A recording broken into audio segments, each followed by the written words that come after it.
एक छोटी सी बात आपको बता दें, कथा तो बहुत है। एक सत्य घटना है। काशी में एक राजा ने अरिष्ट दान किया। उसके राजगुरु ने, राजपुरोहित ने उसके समान वजन की सोने की मूर्ति बनवाई। उसमें उसके पापों को प्रतिष्ठित किया प्रायश्चित रूप में, और घोषणा की कि जो तपोधन ब्राह्मण इस प्रतिग्रह को ले सकता है वो उपस्थित हो। बहुत से ब्राह्मण आए, लेकिन जब वे उस सोने के पुतले का दान लेने के लिए तैयार होते तो पुतला एक अंगुली उठा देता। ब्राह्मण बेचारा कांप जाता है कि भगवान जाने, अभी तो इसने अंगुली उठाई है, घर ले जाएंगे तो क्या तमाशा हो जाएगा पता नहीं। ब्राह्मण लेने के लिए राजी नहीं थे।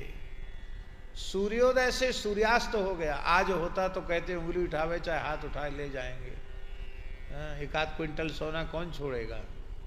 लेकिन उस समय वो बहुत विचारशील थे, कोई लेने का साहस नहीं कर सका। उस समय श्री वल्लभाचार्य महाप्रभु काशी में विराज रहे थे। संयोग की बात थी। तो ब्राह्मण यदि दान न ले तो धर्म नष्ट होता है, धर्म का लोप होता है। ब्राह्मण को दान लेना चाहिए, दान का पात्र है ब्राह्मण। तो श्री वल्लभाचार्य जी ब्राह्मणों की लाज बचाने के लिए वल्लभाचार्य जी वहां पहुंचे और उन्होंने कहा कि हाँ, हम लेंगे दान। तो जैसे ही दान के लिए प्रस्तुत हुए, उस सोने के पुतले ने एक उंगली उठाई, ऐसे उठा दी उंगली। तो उसने एक उंगली उठाई, श्री वल्लभाचार्य जी ने 3 उंगली उठा दी। जैसे 3 उंगली उठाई तो उसकी उंगली जो उठी थी वो सीधी हो गई। ऐसी उंगली थी वैसी हो गई, सीधी हो गई। आपने लिया दान और उसमें से 1 तोला स्वर्ण भी अपने पास नहीं रखा। वहां जितने ब्राह्मण आए थे टुकड़े टुकड़े करके स्वर्ण के सब ब्राह्मणों को वितरित कर दिया। स्वयं 1 तोला क्या, 1 रत्ती स्वर्ण नहीं लिया आपने, सब दान कर दिया। ब्राह्मणों ने पूछा, महाराज वो 1 उंगली क्यों उठाता था? उठाई तो श्री वल्लभाचार्य जी ने कहा, वो पाप पुरुष कह रहा था कि यदि श्रद्धा पूर्वक, विधि पूर्वक 1 काल की भी संध्योपासन तुम करते हो तो निर्भय होकर मेरा दान ले लो, तुम मुझे पचा जाओगे। तो मैंने उसको कहा कि तू 1 काल की संध्या की कहता है, मैं तो विधि पूर्वक त्रिकाल संध्या करता हूं। संध्या ये न विज्ञाता, संध्या ये नानुपासिता। जिसने संध्या के महत्व को नहीं जाना, जिसने संध्योपासन नहीं किया, वह तो संपूर्ण द्विज कर्मों से बहिष्कृत कर देने के योग्य है। ब्राह्मण रूपी वृक्ष की जड़ संध्या है। जड़ नहीं रहेगी तो वृक्ष ही नहीं रहेगा। पर श्री शौनकादि ऋषि कह रहे हैं कि त्रिकाल संध्या हीना ब्रह्मबोध विवर्जिता। ब्राह्मण त्रिकाल संध्या से हीन हो जाएंगे, तत्व ज्ञान से रहित हो जाएंगे। ये तो ब्राह्मणों की दशा हो जाएगी। और जब ब्राह्मण बिगड़ता है तो क्षत्रिय बिगड़ जाता है। जब ब्राह्मण क्षत्रिय बिगड़ जाते हैं तो वैश्य भी बिगड़ जाता है। और जब ब्राह्मण क्षत्रिय वैश्य बिगड़ जाते तो शूद्र भी बिगड़ जाता है। ब्राह्मणों के स्वधर्म के त्याग के कारण क्षत्रिय भी अपने स्वधर्म त्याग कर देंगे। दुष्टों का संग करने वाले हो जाएंगे क्षत्रिय, पाप परायण हो जाएंगे, व्यभिचार में लगे रहने वाले हो जाएंगे।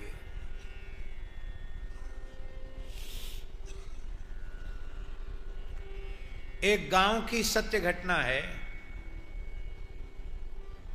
बिल्कुल सत्य घटना है, बुंदेलखंड क्षेत्र की घटना है। एक बड़े जमींदार ठाकुर थे,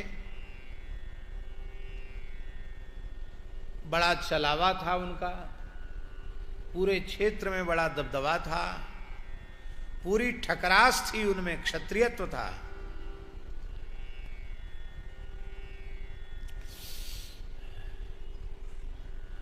और एक उनके ही एक नौकर तबके के एक व्यक्ति ने उनका भयंकर अपमान किया। वो क्रोध में तिलमिला उठे। उन्होंने कहा इसको जिंदा नहीं छोड़ूंगा, इसको मार डालूंगा। तो घर के लोगों को बुलाया, इज्जत तो बचानी है ना, तो घर के लोगों को बुलाया, बोले भाई उस लड़के को बिल्कुल हमको सौंप दो, नहीं तो तुम्हारी खैर नहीं है। और नहीं तो लड़का जो है सबके सामने आकर हमसे माफी मांग ले, क्षमा मांग ले तो छूट सकता, नहीं तो हम छोड़ेंगे नहीं इसको। बहुत अपमान किया इसने। तो उस लड़के की मां को बुलाया, बहुत ध्यान से सुने जो हम बात कहने जा रहे हैं। लड़के की मां को बुलाया और कहा कि तुम्हारे लड़के में इतनी हिम्मत कैसे हुई जो सबके बीच में उसने पंचायत में हमसे ऐसे बोल दिया। तो उस लड़के की मां ने कहा कि ठाकुर साहब बुरा मत मानो, मैं तो पैदा करने वाली मां हूं, लड़का तो तुम्हारा है। क्या कहा? क्या कहा? कि मैं तो केवल जननी हूं, पैदा करने वाली हूं, बाप तो तुम ही हो। तो जब तुम्हारा खून है तो तुमसे क्यों नहीं, तुम्हारे सामने क्यों झुकेगा वो?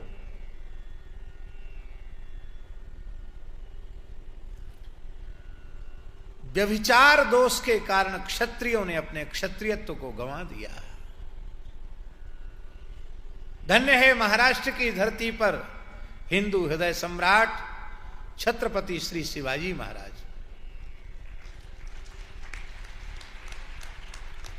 जिनके जीवन चरित्र में आता है कि जो दुष्ट आक्रांता मुगल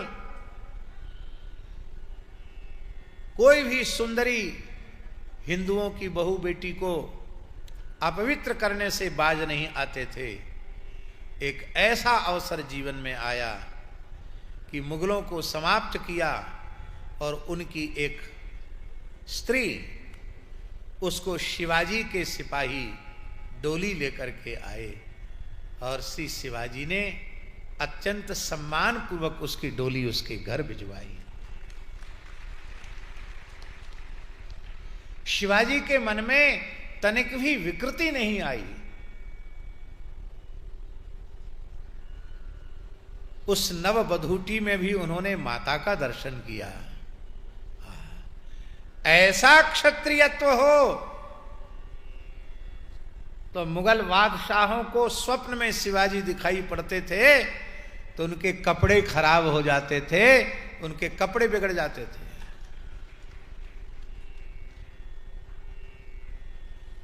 और एक क्षत्रिय की संतान में कितना शौर्य होता है, इसको देखना हो तो जो अपने पिता से किसी काम किसी बात में न्यून नहीं थे, ऐसे छत्रपति संभाजी महाराज इतना भयंकर क्रूर कर्मा म्लेच्छों के अत्याचार को सहन करके भी जिन्होंने अपने स्वधर्म से समझौता नहीं किया,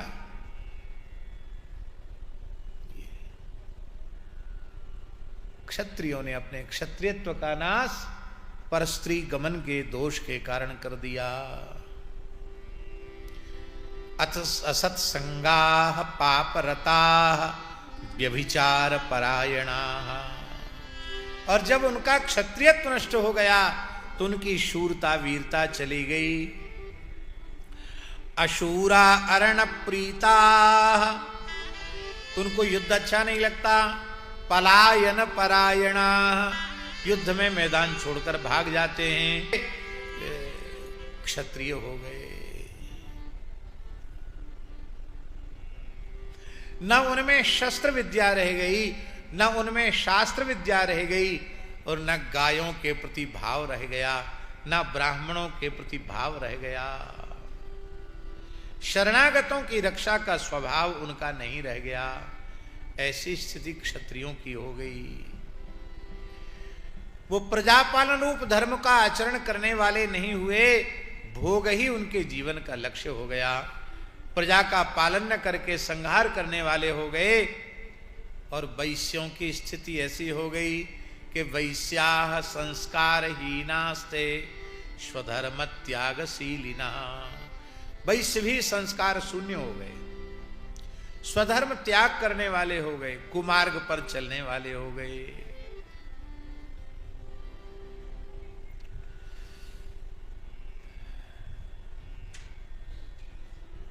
यहां लिखा है कुपथाः स्वार्जन रतास्तुला कर्म कुवृत्तया। तुला कुवृत्ति माने होता डांडी मारना। डांडी मारना जानते हो? नहीं जानते? तराजू हाथ में लिया, भोला भाला व्यक्ति ग्राहक बैठा है, कुछ ऐसा कुछ चक्कर कर देते हैं कि डांडी इधर की उधर कर देते हैं, बिल्कुल कहते हमने सही तौल दिया, और थोड़ी डांडी मार देते हैं। इसको कहते बहुत बड़ा पाप। ऐसे ही कपड़ा नापने में नाप ज्यादा देंगे और देंगे थोड़ा कम, गज 2 गज कपड़ा कम देंगे और 2-4 गज ज्यादा नाप कर पैसा ज्यादा ले लेंगे। ऐसे ही स्वभाव के वैश्य हो गए। आप बुरा नहीं मानना। और वैसे भी इस समय होली चल रही है, बुरा ना मानो, होली है। और बुरा मान भी जाओगे तो हमारी कोई हानि नहीं है, क्योंकि हमें आपसे कोई अपेक्षा नहीं है। अपेक्षा होती है उसको हानि लाभ की चिंता होती है, आपसे हमें कोई अपेक्षा नहीं है। आपसे कुछ नहीं चाहिए, आपसे केवल आपका परम कल्याण हो इतना ही चाहिए और कुछ नहीं चाहिए।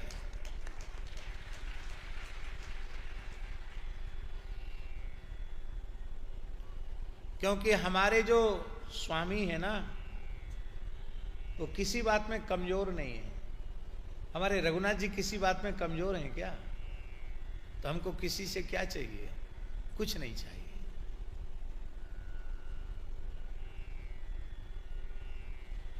गरीब से गरीब व्यक्ति होता है, अपनी गृहिणी को ठीक रखता है, क्योंकि वो भूखी रहेगी, प्यासी रहेगी, बिना वस्त्र के रहेगी तो आदमी की बदनामी होगी। हम लोग सब ठाकुर जी के हैं, ठाकुर जी हमारी पूरी चिंता करते हैं, और अपनी बदनामी के डर से भले ही हम लोग भजन नहीं करते, फिर भी अपनी बदनामी के डर से जितना खा नहीं सकते उतना भोजन दे रहे हैं, जितना पहन नहीं सकते उससे ज़्यादा कपड़ा दे रहे हैं। सब कुछ तो भगवान दे रहे हैं, क्या कमी है? इसलिए कोई चिंता की बात नहीं है। पर हम कहना ये चाहते हैं कि आज के पहले कभी आपने सुना कि किसी वैश्य की मद्य की दुकान हुआ करती थी? सुना आपने कि वैश्य शराब का काम कर रहा है? सुना आपने? आपने सुना कि वैश्य चमड़े की दुकान खोलकर बैठा है, जूते की दुकान खोल के बैठा है? सुना आपने?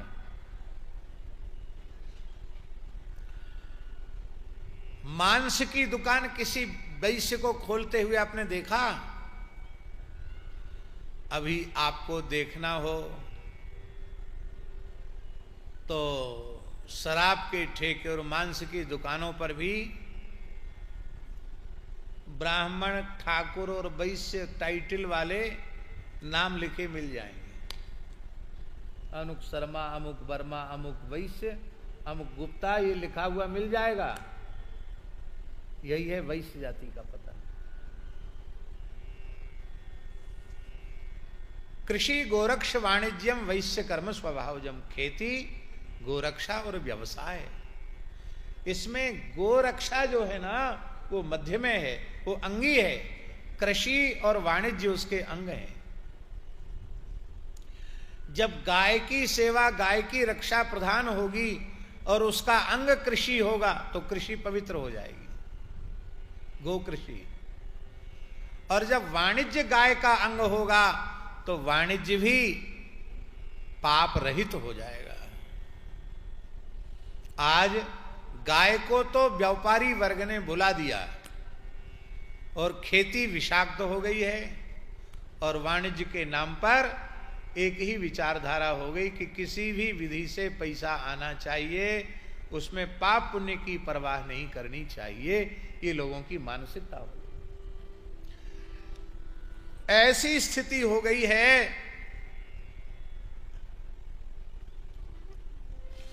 और महाराज जी जो चतुर्थ वर्ण के लोग हैं उनकी स्थिति ऐसी हो गई है कि उनके मन में ये बात पक्की बैठ गई है कि हमारा यदि कोई दुश्मन है तो ये ब्राह्मण क्षत्रिय वैश्य ही मेरे दुश्मन हैं, ये हमारे घोर शत्रु हैं।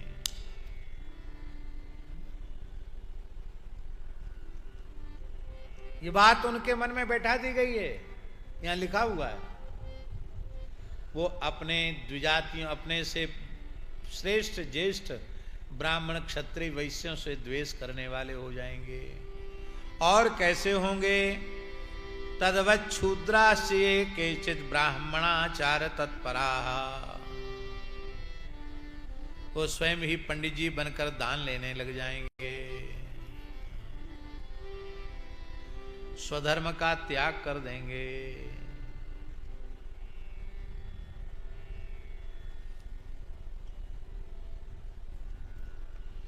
इसी को गोस्वामी जी ने कहा, मेली जनेऊ ले ही कुदाना, ऐसा हो जाएगा।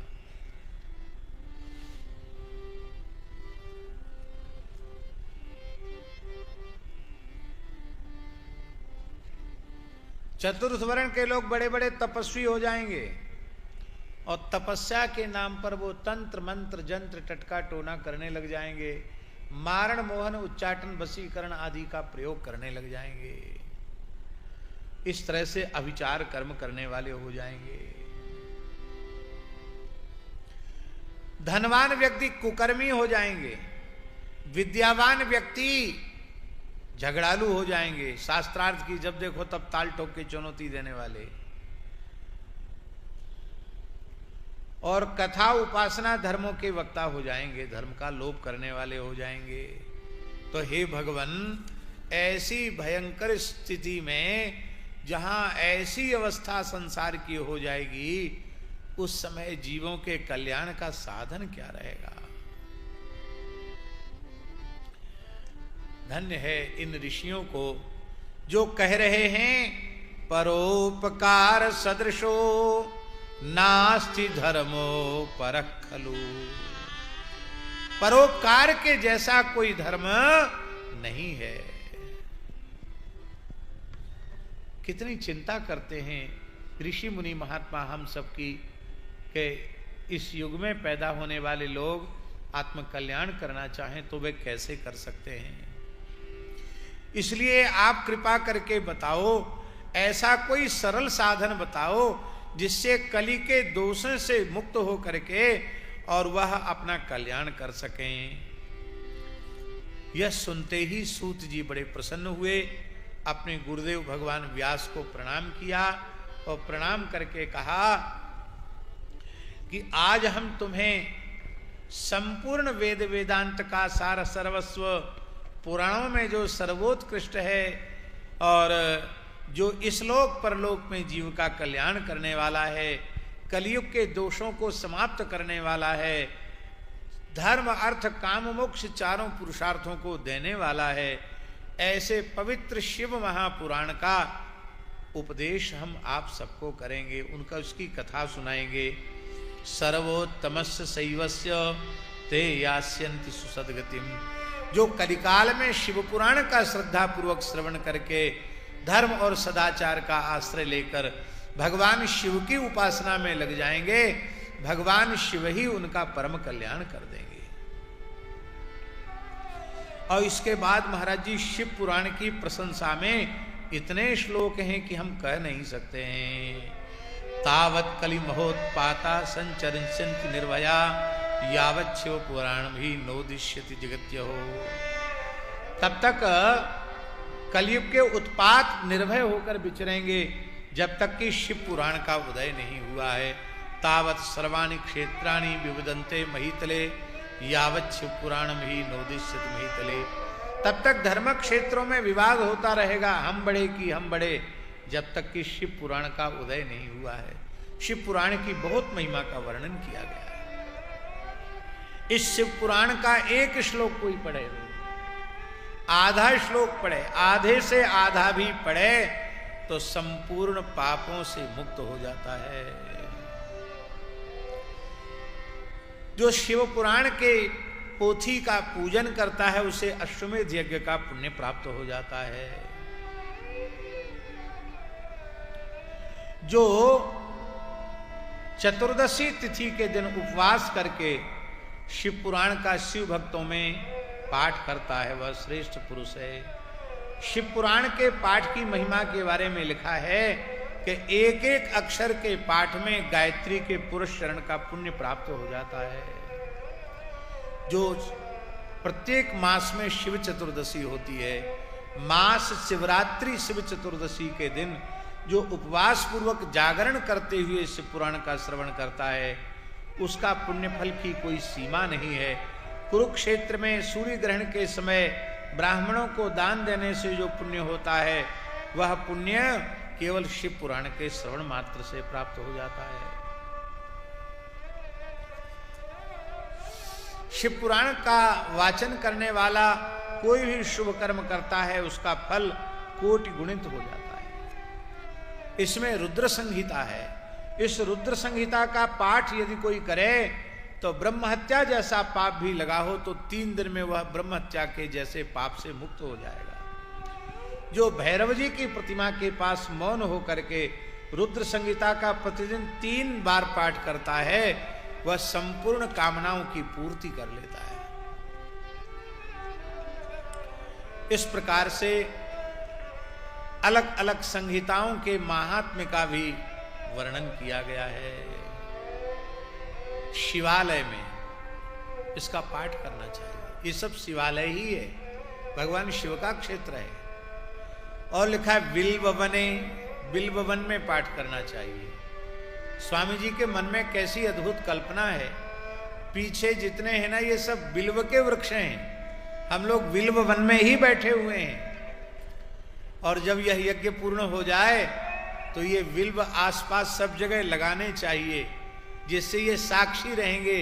ये शिव पुराण में जो बिल्व वृक्ष जिन्होंने स्वयं शिव पुराण का श्रवण किया वे वृक्ष ही लोगों के घरों में विराजमान होंगे तो उनके सारे अशुभ अमंगल समाप्त हो जाएंगे।